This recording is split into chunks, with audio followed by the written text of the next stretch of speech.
right, everybody, so welcome to the Trust Business Podcast. Today I have a very special guest. I have Amanda with Adventure Gear South. Thank you so much for coming on, Amanda. Amanda, she has an online adventure gun and preparation store, and then also a brick and mortar that you opened recently. So thanks for coming on. Today we're going to talk about being prepared in any event, right? In Florida, we obviously have a lot of hurricanes. Obviously, it's a state where a lot of people are into hunting, into gun ownership. So, you have definitely a big role in our state and stuff. So Absolutely. welcome on, Amanda. Thanks for coming. Thanks for having me. I appreciate you having me here. This is very cool. Hi, everybody. So, yeah, I'm Awesome. excited to be here. Yeah, really, we're all about our mission is to prepare our community for all of life's emergencies, whether they're expected or not. So, I say emergencies, but adventures. We call them adventures. We call them adventures. I like that. That's a positive outlook on an positive emergency. Spin. It's there's emergencies in this, but same thing. Lots of adventures. A lot of they said hunting, fishing. A lot of people who are into outdoor adventures. So we're really that whole sphere is. That's what you guys are over. How did you get into doing this? Like, I'm going to open up an online store and I'm going to start doing this. There's got to be a backstory behind that where you drive that from. It was a bit of a circuitous route that how we got there. But really, I grew up in the foothills of the Appalachian Mountains. Wow. We were country kids. I was, hunting, shooting, fishing. So I just kind of grew up in that world, and it's always been a part of me. Especially down here, one of the reasons we moved here is I love deep sea fishing. And then same thing, my husband grew up in a family that were competitive shooters. They shot national match. They were gunsmiths. And so it kind of is the world we came from. And then we both ended up in the corporate world. And just kind of made our way we were like, it's a hobby. We started building things on the side and saying, maybe we'll run a little online store on the side. It'll be fun. We can be in kind of this industry that we love and, maybe get some stuff for ourselves. And started building that on the side. And it just grew and grew to the point where we said, you know what, let's go ahead. We'll bite the bullet. Let's just open a store. I love it. Yeah. What you're talking about deep sea fishing? Do you ever like spear fishing? You ever do that? I have not done spear fishing. Oh my gosh, I have a rep in my company, one of our sales reps, Nick, and he loves spear fishing with him and his friends. And they go out and they do the whole thing. That's awesome. Great point. You just brought that up. So we are actually a sponsor for the Tampa Bay Spearfishing Challenge. That's happening next weekend. Ooh. And we did a custom build for them because we also do gun builds, and we custom built an AR for them. And they're going to raffle it off as a fundraiser. So speaking of spearfishing, we just started getting kind of in with that crowd. So it's a very fun crowd. They do some really cool stuff. That's awesome. That's fun. Yeah. I love that about your business, how basically you had a passion for this. You're in the Appalachian Mountains. You're hunting. You're doing that with your family. And then later in life, you still love that. You come here to do deep sea fishing. And then you're able to take that passion and then bring it into a business. I mean, that's like the American dream. That's just amazing. So I love that you have that passion behind everything. Okay, and then we were talking just off camera about stuff and about like preparation, because you're not just, you used to sell guns and weapons and tactical stuff like that, but you also are really into like preparation, which is obviously a big thing in Florida. We were talking about generators and different things for, hurricane preparation, stuff like that. So talk to me about that side of your business and what you're kind of trying to do on that angle. Absolutely. So it all to me, it all goes hand in hand. It's all about, being self-reliant and being able to take care of yourself and your family, and then therefore being available to help your community. So being prepared, that was a big part of the business, is starting to grow those lines. So we're an EcoFlow dealer, which EcoFlow is a really high quality portable power company. Yep. And so everything from small portable power units that camping, beach, boating, all the way up to a full home backup power, up to like 30 days of backup power for a whole home. So we work with that company, and we're really trying to grow that here for to help support people, especially like hurricanes, the people who went down for a week during Irma, things like that. And then that to MREs to all the little things. It's an MRE. So it's like a military ration is what they call it. But it's shelf-stable food. Right. So it's a great alternative for people, especially in Florida. You're trying to have enough like cans and jars of stuff to get you through an emergency, but then they don't last terribly long, so you have to rotate through them. Whereas like an MRE is going to be shelf-stable for a minimum of 5 years.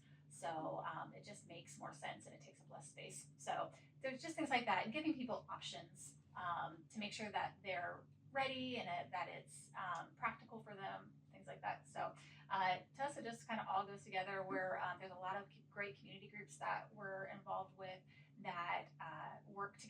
make sure that they're prepared in emergency. And if something does happen, they mobilize and they go out and help the community. They went down to Fort Myers during when they got hit by the hurricane, things like that.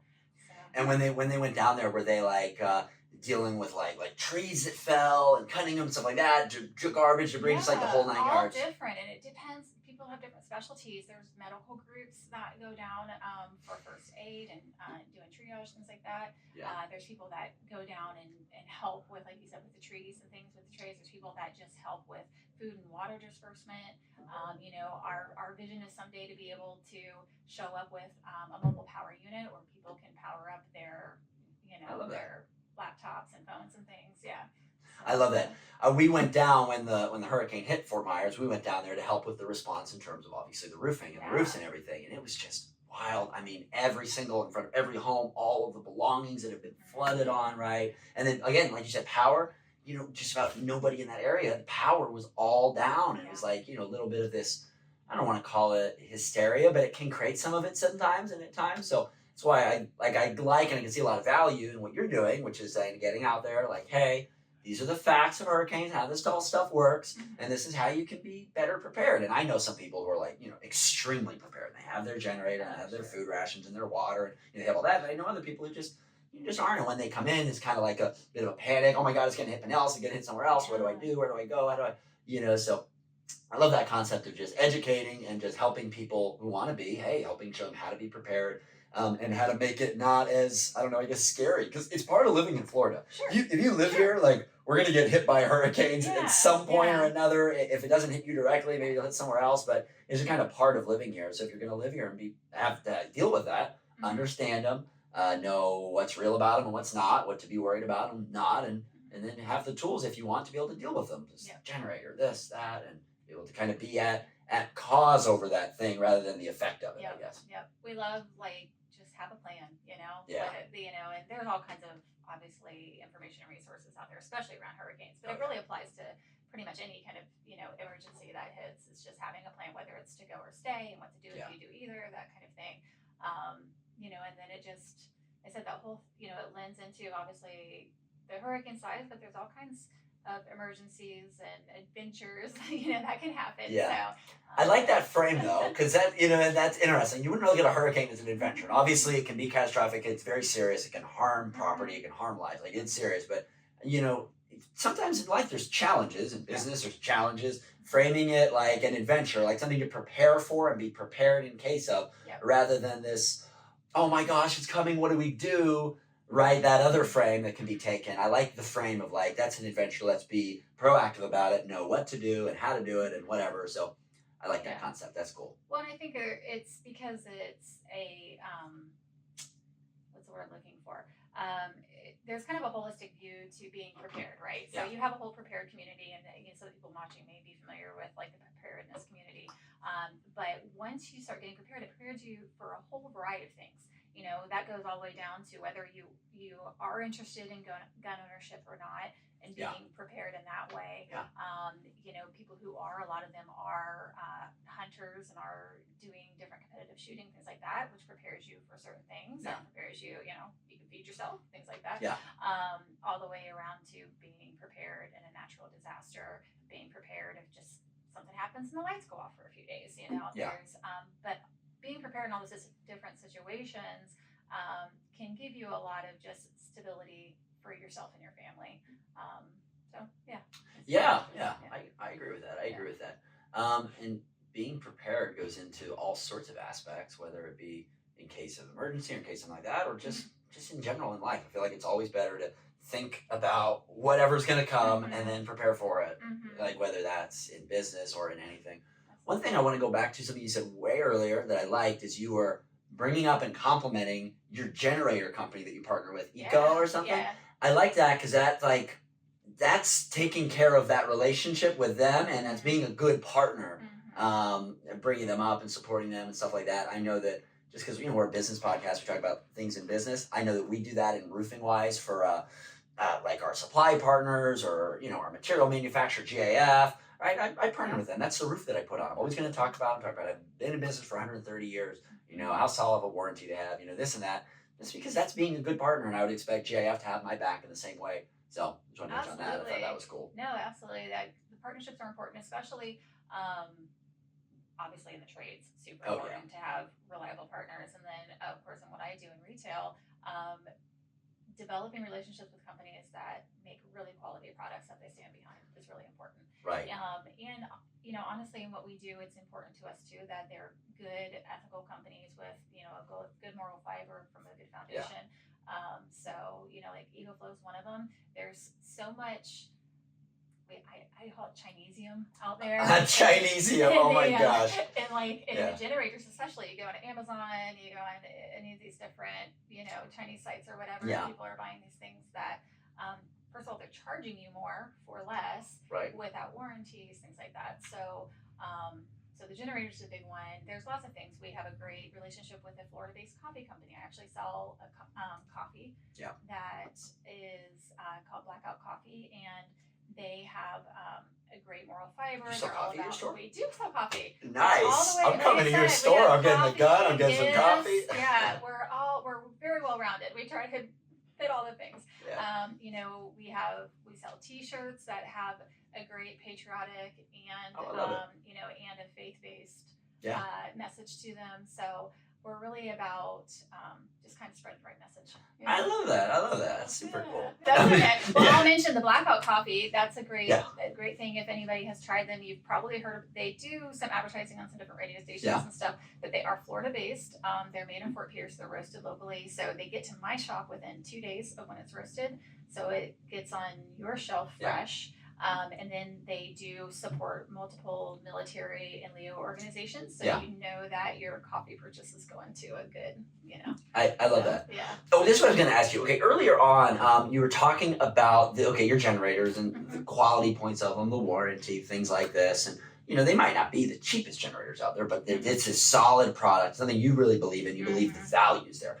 Something I run into a lot. I think a lot of business owners run into this across the board is, how do I, you know, communicate and get the value across about my product? It might not be as cheap as somebody else's price-wise, but I truly believe that I'm pouring more into it, more value. Because like, for example, in roofing, there's so much that goes into it, from the types of materials that are going on the roof, the quality of it, the manufacture of it, the warranties in place, to the labor, how much you're paying your guys, what kind of guys you employ. Are they good legal guys? Do they care about the work in front of them? Do they do quality work? How much experience they have? Right, things like this, down to your project management. Right, there's so many factors that go into roofing. Same thing going to any of the products that you sell in. Where was it made? You know, is it based in the U.S. or is it based somewhere else? And quality and warranties, things like this. So, do you have any successful tips or actions that you take, or that you find success in communicating that message to your clientele, so that they are able to understand that and then obviously make a decision based off value instead of just only price? Sure. I definitely don't feel like I'm an expert at it, but I do believe, and I've learned over the years working with the public, that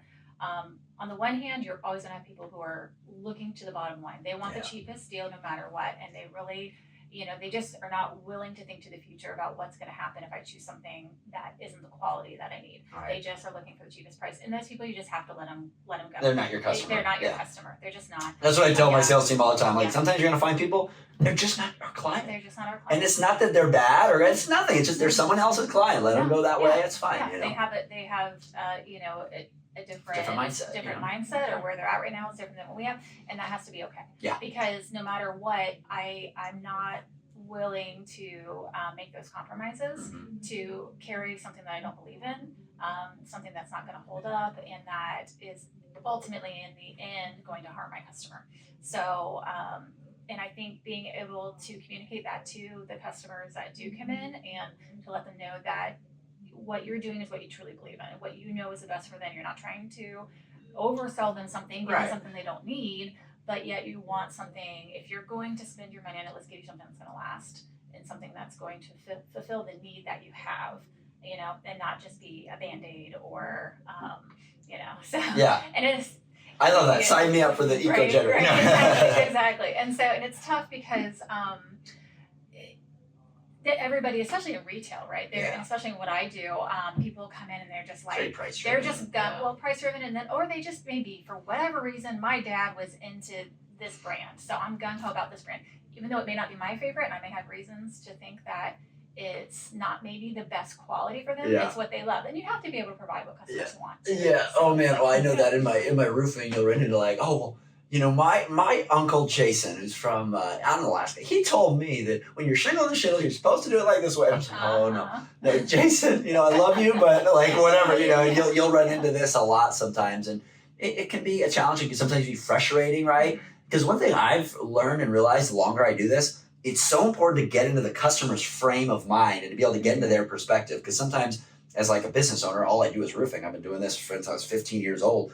Sometimes you take for granted how much you might know, like how much knowledge you've gotten over the years, right? And when you're talking to someone about their roof, that's their first time. Or when you talk to someone about a generator, that might be their first time. Or maybe they have a little bit of knowledge from a couple articles they read online, but they haven't been doing this for however many years like you or I have in that industry. So I think a number one thing is to get into their world and on their perspective, and then that'll give you a better opportunity to understand, oh, okay, well, yeah, they're just not educated about that and that. They need this little piece of information, and then be able to give them the right information they need. So just thinking on their perspective is important. Absolutely. And then just making sure you know your business and that you're confident in what you say and you believe in what you say. I will say it comes up, being a woman in the gun industry. Yeah. There's a lot of, little missing that's going on, that kind of thing. But you just, as I've gotten older, I've gotten... You said little missy? Little missy, yeah. You see it a lot. You say, look, I was in the Appalachian Mountains with one of these guns, and you weren't even around yet, kid. Yeah.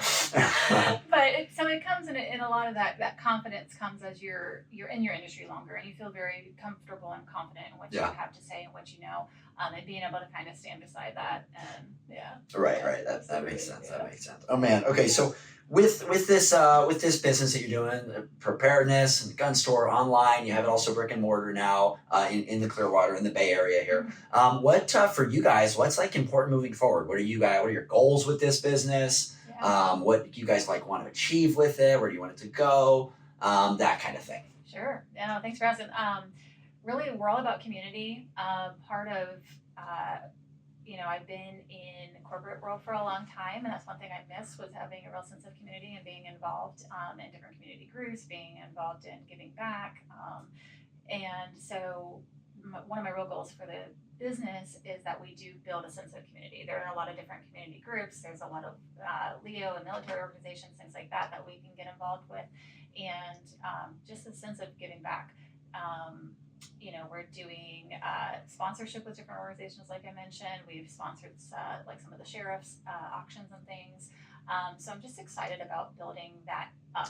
I love that. Yeah. I love that. Yeah. That's awesome. That's something also I'm very passionate about, like within my roofing company, my business. I mean, and there's so many different communities and directions you can take with that. Like number one, I have just my company and our community as a team. I mean, we have 70 employees, right? We're a decent sized team. So just being able to try to push values that I believe are important, like hard work, responsibility, and integrity, and just things like this, and try to get a team motivated and kind of passionate about those qualities and doing those things, right? I think that can have a huge ripple effect. And if we're succeeding in it, which of course that's what we're trying to do, then in our clients and stuff like that, then you have the broader roofing industry, right? As we grow, then we're able to make an impact out into that industry, and then in addition to that, just totally third party in other places. Like for example, we're partnering with Home Depot and this group. They're called Veterans Association of America or something. And basically what they're doing is they're doing roofs for veterans who they don't have the income to afford it, and more troubled or whatever, just not able to afford a roof, and then they're able to help give them a roof between Home Depot and us providing the labor. And of course, us and Home Depot are doing it for better rates to help the nonprofit organization Veterans for America. I hope that I'm saying that organization right. Anyway, we've done several roofs for them now at this point, and that's an awesome partnership. It's something I love. And one of the veterans we did the roof for is the sweetest guy. Our company was supposed, there was a little party they did to show off the new roof, and I wasn't able to make it. I wanted to, but the guy made it a point to get with the Veterans Associate guy and have him call me, get on the phone, and just thank me so much. I've never met this man. I don't know him. I didn't even find that organization. One of my sales guys did. And to be able to have someone on the other end just saying, thank you so much for helping with this roof and for doing this. It's like, it really meant a lot to me. And, like, wow. So being able to have like ripple effects out like that, I agree. That's everything. So we're going to be in business, obviously.